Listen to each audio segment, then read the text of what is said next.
Hello everyone and welcome to the video for section 9.4 on the hyperbola. So in this video we are going to be looking at our skill objectives are first to find the hyperbola's foci and vertices. Number 2, find the equation of a hyperbola given at a given center point. Number 3, graph a parabola using asymptotes as a guide. And number 4, solving applied problems involving hyperbolas. Conceptual objectives in this case are number 1, deriving that standard equation, identifying that standard equation.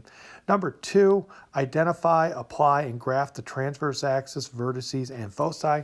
And number 3, use asymptotes to determine the shape of that hyperbola. The hyperbola is an interesting conic because it's the only conic that is in multiple parts. It is also the only conic that does have those asymptotes. So the asymptotes really play a key role in terms of the shape and the graph of these things. Let's take a look at the definition. And again, this is a repeat of the definition that you would have seen in the 9.1 video.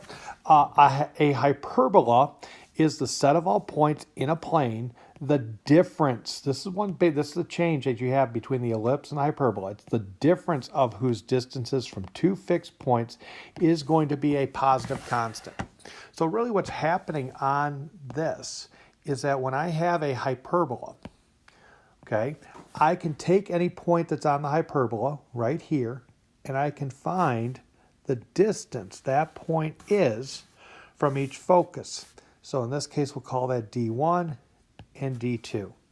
And what happens on that is that common difference, D2 in this case minus D1, is always going to be the same value.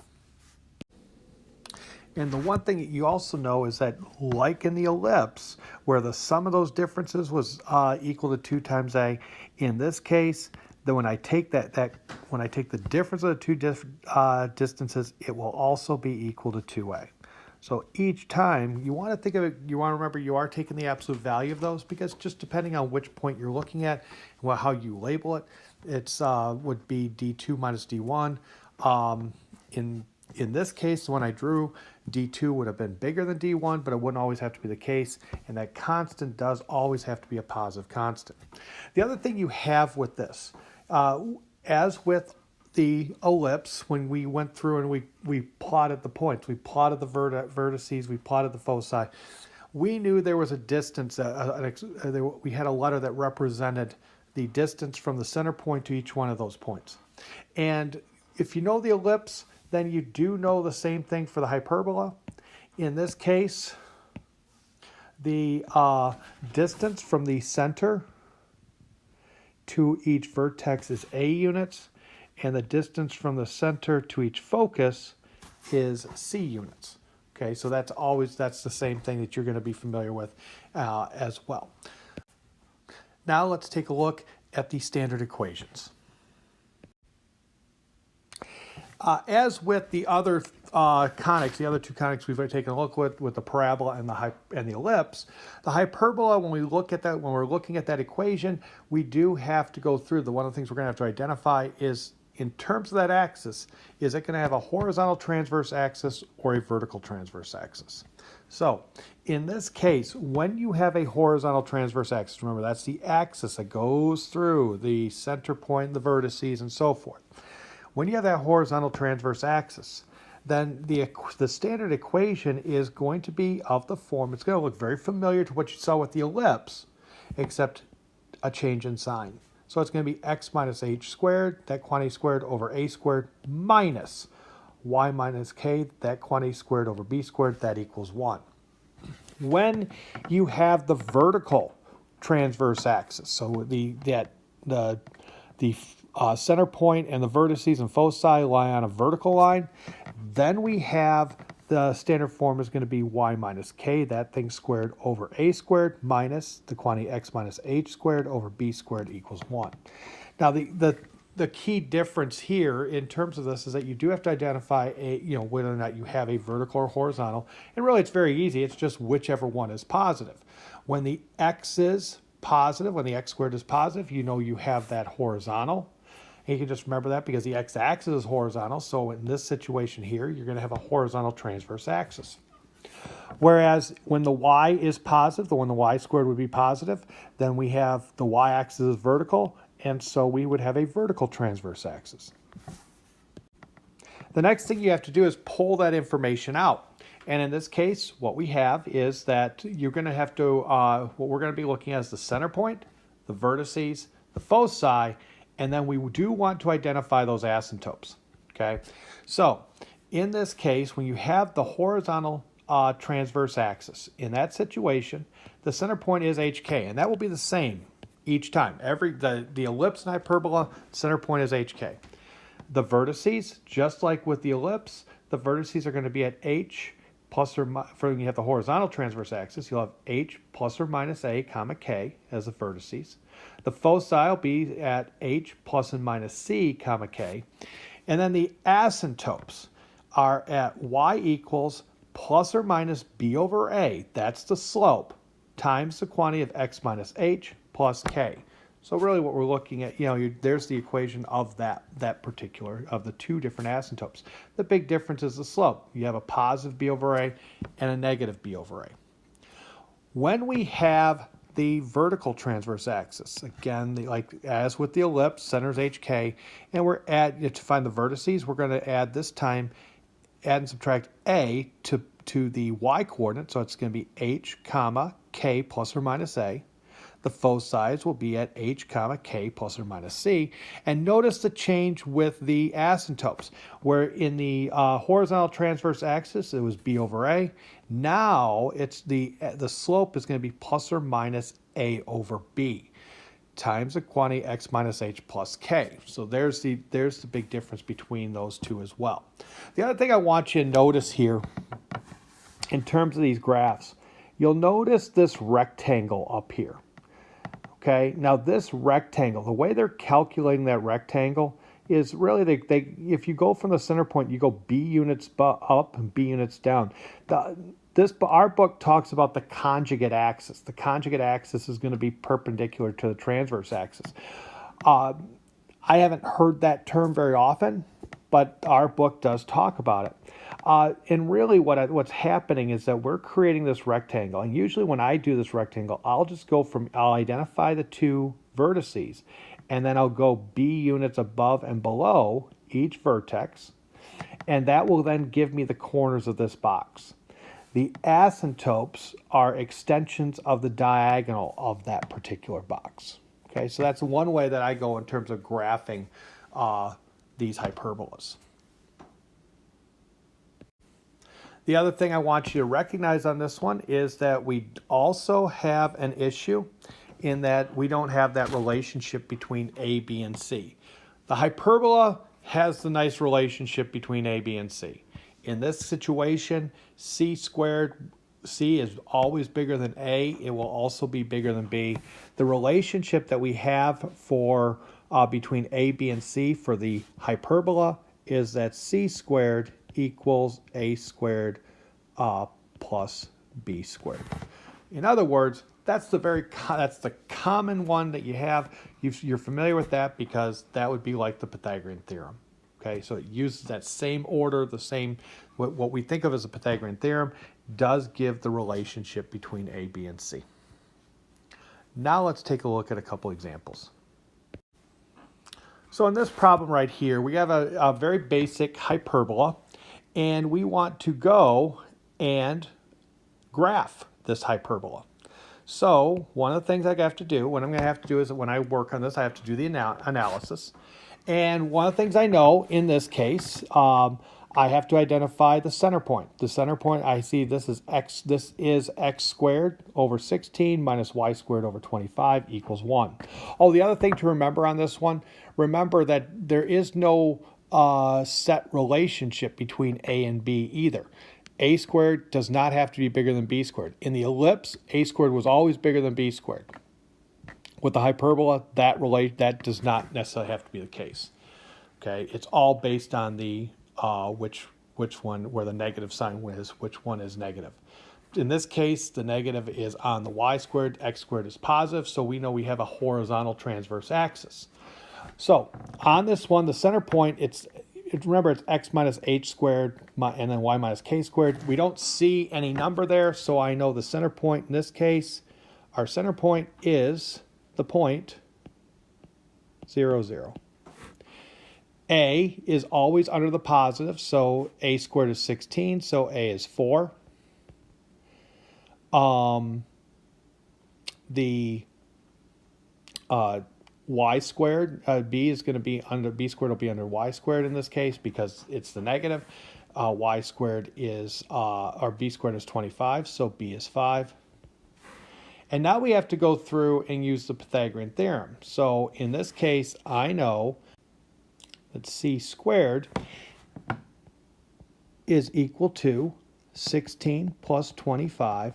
So therefore, c squared equals 41. And then c then is equal to the square root of 41. Okay, so that would be the square root of 41.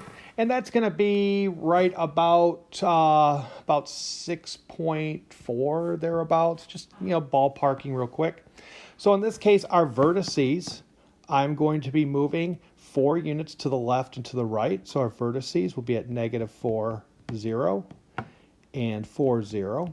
The foci in this case are going to be negative square root of 41, 0, and square root 41, 0. Now the other thing is we have our asymptotes. Now remember the asymptotes in this case are y equals plus or minus b over a times x minus h plus k. So in this case, b is 5, a is 4. So my two asymptotes are y equals 5 over 4 times x. H and k are both 0. And y equals negative 5 over 4 times the x. So those are two asymptotes. Now we want to go through and sketch this particular hyperbola. So I'll draw in my axes here. I'll draw an x-axis and a y-axis. So in this problem right here, I know my center point here is right at 0, 0, so I'll put a dot there. I'm going to go over 4 units. 1, 2, 3, 4. So there's a vertex there, and there's a vertex there. So I have the two vertices there. Now the other part that I'm going to do on this, I'm going to go on this, and I'm going to move from above each vertex. I'm going to go b units up. So in this case, b is 5, so I'm going to go 1, 2, 3. I'm going to put a dot there, and I'll go 5 units below and put a dot there. And same thing over here. Put a dot 5 units above that vertex and a dot 5 units there. So that's going to create this box. And one thing I do know in this case, I know that my asymptotes are the diagonals of this box. So I can just go from here, continue on, there, and there. There's one asymptote. And I can do the same thing in the other direction. There, and there. And so if I wanted to sketch this particular hyperbola, I'm going to go from the vertex, from this particular vertex here, I'm going to go up along here, and I'll just go along the asymptote and go down. So in this case, when I sketch it, it's going to start here, it's going to come up, go along the asymptote, same thing over here. And in the other part of this, go down along the asymptote and do the same thing over here. And there I get my hyperbola. That second part, a little bit off, but you get the idea. And the other thing is, the only other part I could add in there would be the foci. Square root of 41 is somewhere between 6 and 7, so that was 5, 6. So square root of 41, we'll just say there's one focus, and there's the second focus. So there's F2 and F1. And then we have the vertices, V1 there, and V2. And there would be the sketch of that particular hyperbola. Each time when I go and graph these things, a lot of times I try to draw in that box, and I'll make the extensions on the asymptotes, and then it's really just kind of matching it up as you go. Let's take a look at a more complicated problem. One of the things that you're going to have to do is you're going to have to go through and put the hyperbola into standard form. Put that equation into that standard form. So in this situation, we're given this particular hyperbola. It's 9x squared minus 16y squared minus 18x plus 32y minus 151 equals 0. Now the first thing I'm going to do on this one, okay, I'm going to do two things actually. I'm going to take this 151, I'm going to add it to both sides. I'm going to get that constant out of the way. I don't need it there. I want it out of the way so I can deal with what I have to deal with. I have completing the square I know I'm going to have to do. And I know I'm going to have to do completing the square on both x's and y's. So in this particular problem, the other next thing I'm going to do is I'm going to rearrange the order. Make sure to bring the signs, the negative signs especially, along with this. So in this case, I'm changing the order. I want to move it so I want to change the order so that the terms with x's and the terms with y's are right next to each other. So I take that, I'm going to move this is a negative 18x. I'm going to bring that here. So I'll have 9x squared minus the 18x, and then I'll have this minus 16y squared. We'll move right over here, plus 32y equals 151. Okay. At this point, now the next thing I'm going to do, how you go about grouping this is up to you, but there's a couple different things I can do here. The easy one is to just put the parentheses around the 9x squared minus 18x, because I need those isolated. I know I'm going to have to complete the square on those. Here's the problem. This minus sign right here, okay? You really have a couple different options. If you're going to put parentheses on there, you have to remember that you've pulled that minus sign out of the whole thing. You see this minus out here? That's multiplying the whole thing, and you'll notice I had a plus 32y. Now it's a minus 32y. So I have the minus in parentheses, 16y squared minus 32y. So when you put those parentheses in there, you got to remember to, especially to change that sign.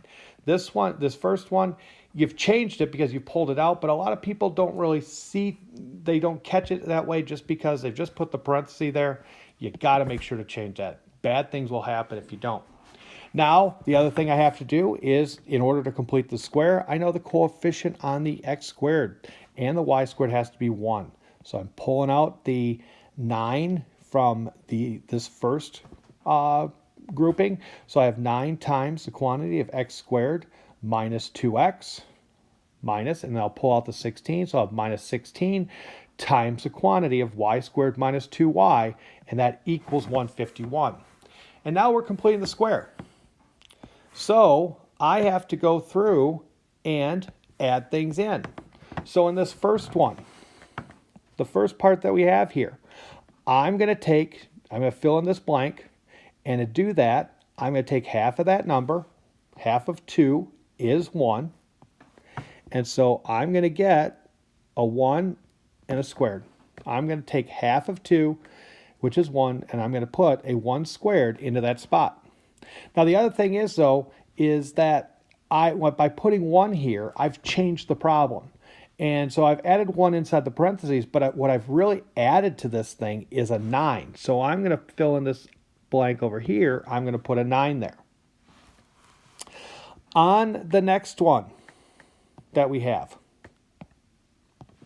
in this one right here, I have, again, y squared minus 2y. So again, it's basically the same thing. I have this number here is 2. Half of that is a 1. And so I'm going to put a 1 squared right there. And again, I put 1 squared inside the parentheses. But what I've really added to this problem is a negative 16 times 1. So I'm going to put plus a negative 16. And so at this point, remember, when we're completing the square, there's one reason and one reason only for ever completing the square. It's because of how these things right here and here are going to factor, and that will be 9 times. The two things being squared are x and a 1, and it has a minus sign in between in that middle term. So 9 times x minus 1 squared minus 16 times y minus 1 squared, and that equals 151 plus 9 is 160, minus adding a 160 plus a negative 16 is going to be 144. Now to put this into standard form, I'm going to divide everything by 144.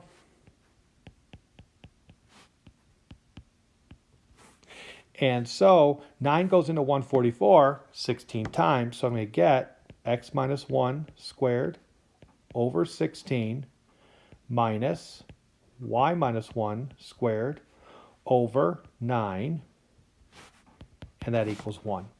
Now we have this thing in standard form. And I can now go through, if I wanted to sketch this, I can do the full analysis that we had before. We know the center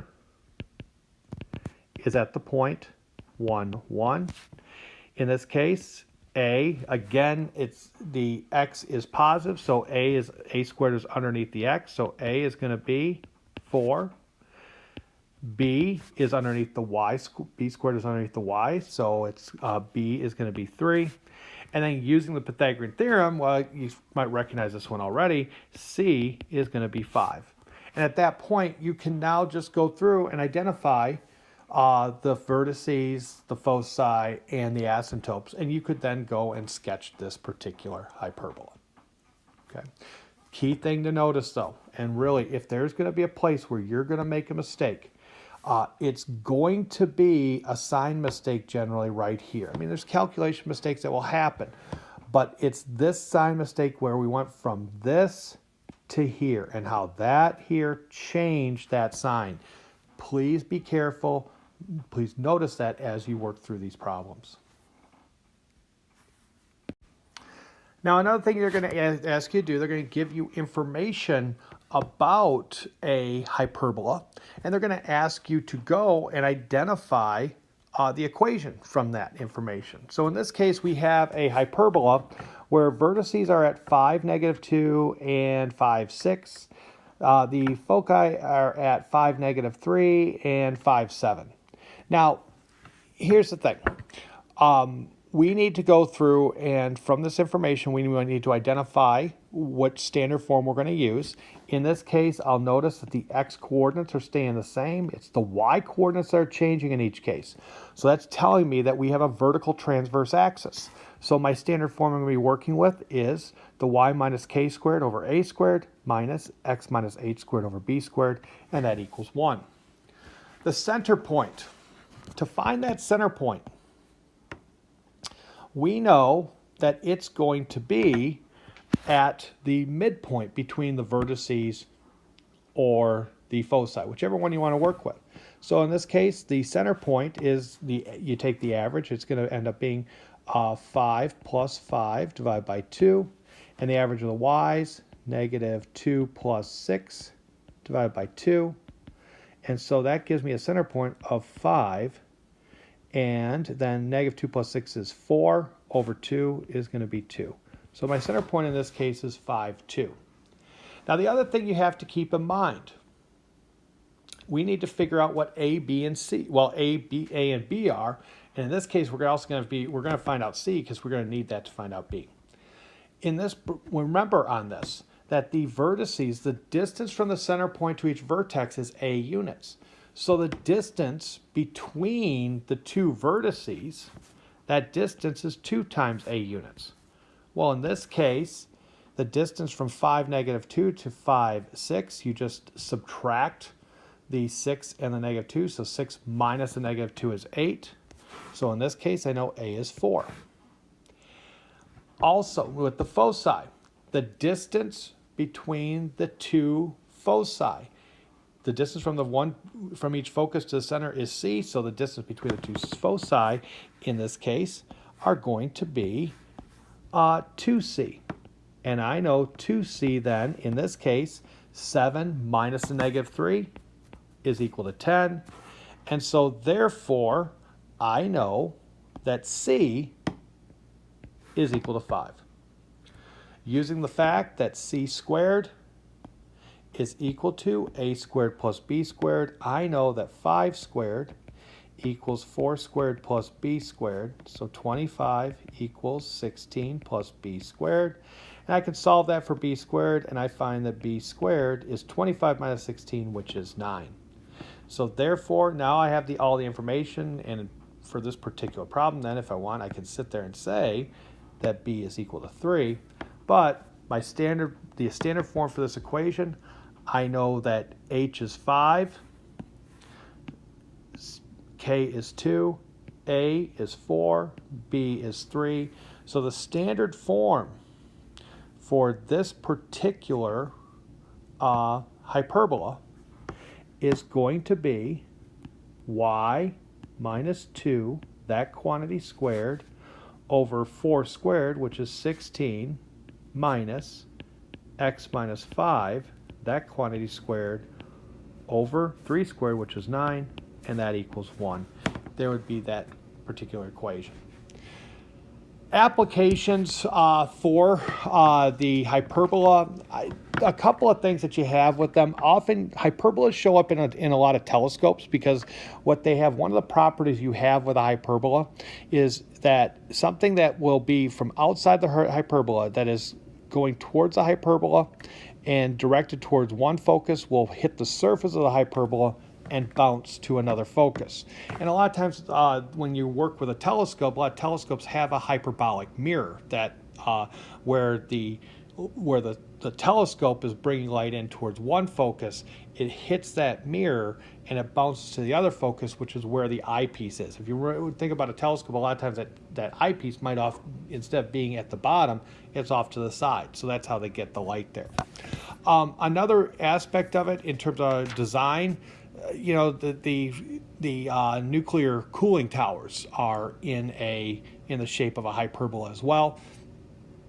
And another thing that you see with hyperbolas, especially, is if you've done things in terms of being on a lake. I know my grandfather had, on his boat, had this. They used what was called a LORAN system. It stands for Long Range Navigation, and it used sounds that would come through, and they would use it plots a location on a chart or gives you information about your location based on the sound frequencies. They are timed, and so you know how long it has been since that sound was emitted. They're able to then calculate, using the idea of a hyperbola, where you're located. So that's those are some other ones. Now, in those application problems, please remember, like with the ellipse and with the parabola, a lot of times it's going to be very helpful for you to go and plan on using the origin 0, 0 as your center point in terms of going through and getting the equations and analyzing the situation in terms of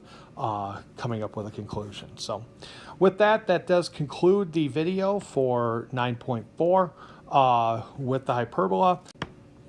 Hopefully you're having a good evening, and with that we will see you in class.